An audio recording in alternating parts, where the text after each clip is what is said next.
I never imagined that one random Saturday morning would change the way I looked at my brother forever. My name is Emily, and I live with my older brother, Ryan. Our parents are usually busy traveling for work, so it's mostly just the two of us in our quiet suburban house in Portland. Ryan and I have always had a close bond. He's 3 years older than me, and ever since we were kids, he's been the protective big brother who stood up for me at school, helped me with homework, and made me laugh when I was feeling down. But as we grew older, things started to shift. We both became more independent. I was in college now, and Ryan had just started his first job at a tech startup downtown. That Saturday started like any other. I woke up to the sun peeking through my curtains, birds chirping in the yard. I stretched lazily and checked my phone. Ryan had texted me the night before saying he'd be home late after work dinner, so I didn't expect to see him up early. I decided it was the perfect morning to take a long, relaxing shower. I grabbed my favorite strawberry-scented body wash and a fresh towel and made my way to the bathroom. I turned on the water and stepped into the warmth, closing my eyes and letting the steam swirl around me. The shower was my little escape from the world. I always felt safe there, like nothing could interrupt my thoughts. I started humming one of my favorite songs and lathered up, completely lost in my own world. Meanwhile, Ryan had come home earlier than expected. He had gotten up feeling groggy and wanted to splash some water on his face. He didn't know I was in the bathroom, and in his half-awake state, he didn't think to knock. The bathroom door was unlocked because, well, I thought I was alone. Suddenly, I heard the door creak open, and before I could even react, Ryan stepped in. I let out a sharp gasp, my hands instinctively covering myself as best as I could. The look on Ryan's face was pure shock. His eyes widened, and he immediately spun around, putting his hands over his face. "Oh my God, Emily. I'm so sorry. I didn't know you were in here," he stammered, his voice higher than usual. "Ryan, get out," I yelled, my heart pounding against my ribs. He fumbled with the doorknob for what felt like forever before finally stumbling out and slamming the door shut behind him. I stood there for a few seconds, trying to catch my breath. My cheeks burned with embarrassment, and I could feel my pulse thrumming in my ears. I quickly rinsed off and wrapped myself in my towel, my mind replaying the scene over and over again. I knew it had been an accident, but it was still so awkward. I wasn't sure how to face him. When I finally opened the door and stepped out into the hallway, I found Ryan sitting on the edge of the couch, his face buried in his hands. He looked up when he heard me, his expression a mix of guilt and worry. "Emily, I'm really sorry. I swear I didn't know," he said softly, his eyes searching mine for forgiveness. I took a deep breath and sat down next to him, pulling the towel tighter around me.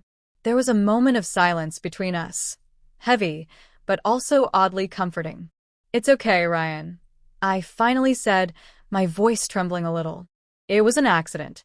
Let's just pretend it never happened, okay?" His shoulders slumped with relief. "Thank you. You're the best sister ever," he said, pulling me into a gentle hug. At first, I stiffened, still feeling awkward in my towel, but then I relaxed, resting my head against his shoulder. After that day, we both tried to move past the incident. But something subtle had changed. We started being more careful around each other, always knocking, always announcing when we were coming into a room. But beyond the awkwardness, I noticed that we started spending more time together again, just like when we were kids. Ryan started inviting me to watch movies in the living room on weekends, and we'd end up laughing at the dumbest scenes. Sometimes, we'd cook dinner together, dancing around the kitchen to whatever playlist we had on. One evening, he surprised me with my favorite takeout after a long day of classes, and we ended up talking for hours about everything, my college projects, his struggles at work, even childhood memories. Through all these little moments, I realized that the incident in the bathroom had somehow brought us closer. It was like a weird, uncomfortable catalyst that reminded us both how important we were to each other. A few weeks after that morning, I had a big presentation at school. I was nervous, pacing around my room and practicing my speech out loud. Ryan knocked on my door, this time loudly and clearly, and peeked in with a shy smile. "Hey, superstar. Want me to help you practice?" he offered. I hesitated at first, but then nodded. I started my presentation, stumbling over a few words, but Ryan cheered me on after every section.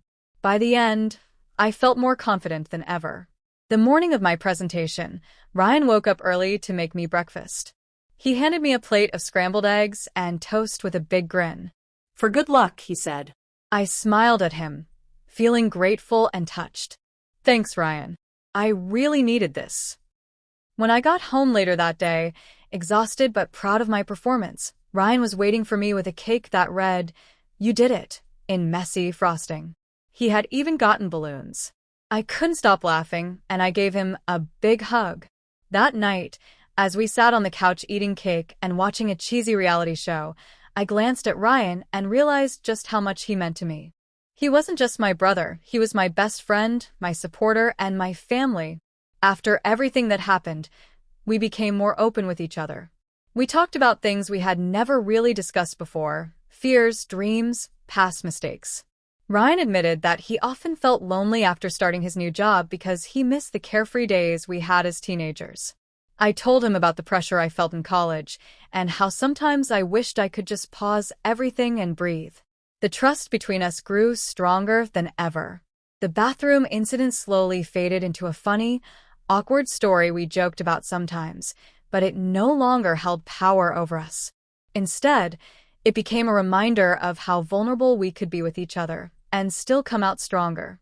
Months passed, and life kept moving forward. Ryan got promoted at work, and I finally finished my semester with good grades. On my last day of classes, he took me out to my favorite restaurant to celebrate. Over dinner, he raised a glass of sparkling water and said, "To my little sister, the bravest, smartest, and most patient person I know."